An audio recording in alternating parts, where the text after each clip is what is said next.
Mother Dolorosa.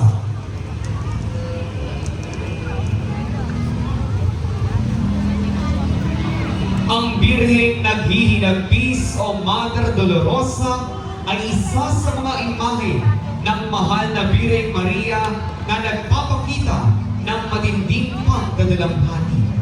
Si Maria ay naging saksi sa buhay at paghihirap at kamatayan ng kanyang anak.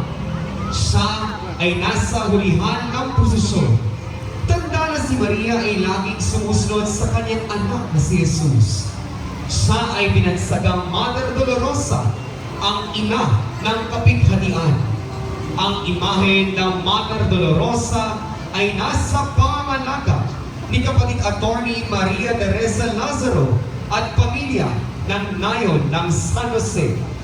Mother Dolorosa, ang mahal na inang namimigati, ipanalangin mo kami.